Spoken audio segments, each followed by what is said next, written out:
All right, everyone, it's time for a little bit of a philosophy chat here. I was thinking the other night with regards to alien life and humans as well, and I came to a conclusion. Human beings, I believe, are effectively the third rail of this part of the galaxy. That is that, number one, you wouldn't want to approach the planet because of the number of pathogens that are aboard. Viruses, bacteria, pollen, things like that. I've talked about that before.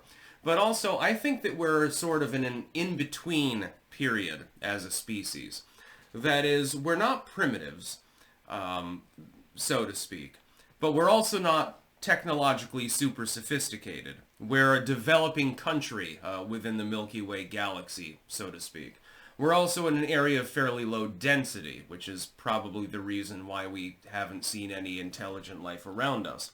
Truly intelligent life, for example, hundreds of years from now, when the human race, if it hasn't destroyed itself, becomes more technologically sophisticated, would be wise not to try to explore foreign planets, even if they're habitable. Not unless the team that you're sending there does not intend to come back.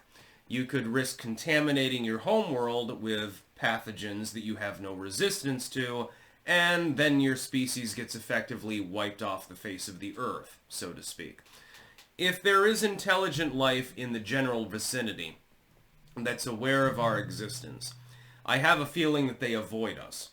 We are a warlike species.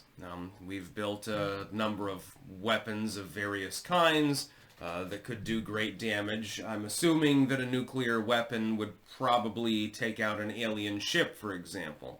And we're developing more technology all the time. I have a feeling, though, that life, while it is rife within the universe, that is, I do believe in extraterrestrials. I believe that there's intelligent life out there. There's also worlds with unintelligent life, the sort of the Denisovan period or something like that. It's all over the place.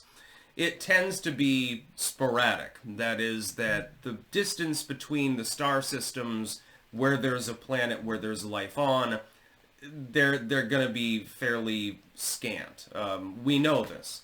We can look at our own solar system and the nearby solar systems as well, and we can determine this. We are the only, well, I mean, Mars is kind of habitable in certain ways, and I guess the moon. Other than that, there's not much going on in our general galactic cluster. Therefore, an interstellar species probably may not even be aware of our existence because of the length of time which it takes for any sort of message that we can send out to get to another stellar region. And again, we know that there's no intelligent life in our general area. I have a feeling that there are thousands of intelligent species within the Milky Way alone, and thousands in every other galaxy. They probably generally don't communicate with one another, and that's not without good reason.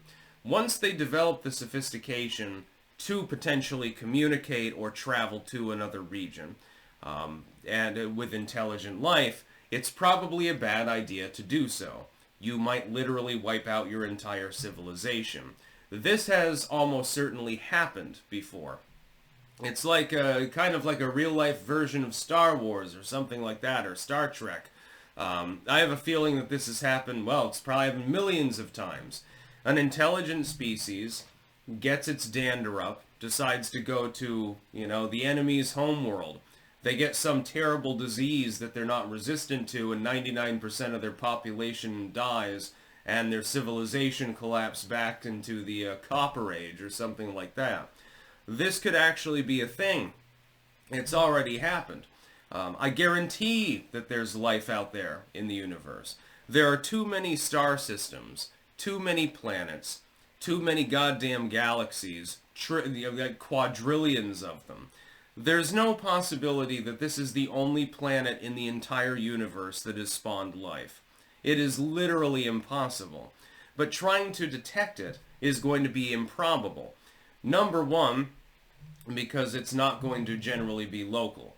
Number two, because any species that has persisted past its industrial era, I suppose, is going to shield itself very wisely from being found at all.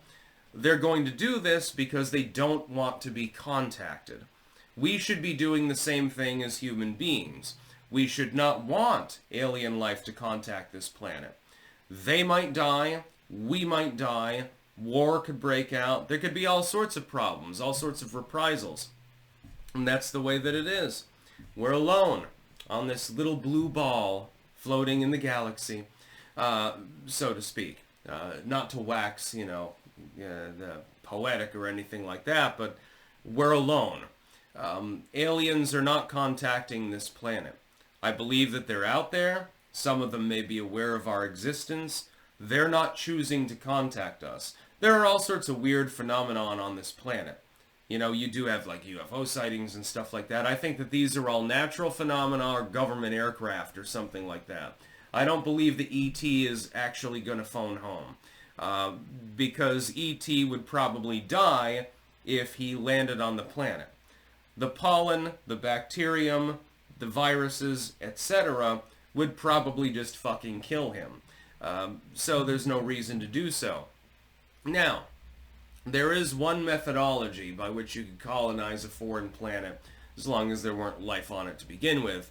And that would be to create an enormous rocket with DNA from humans and various biological species from Earth, overseen by a robotic system, a cybernetic system, and you would fire it at a foreign planet. It would take a very long time to get there, and then the robotic system would synthesize the DNA.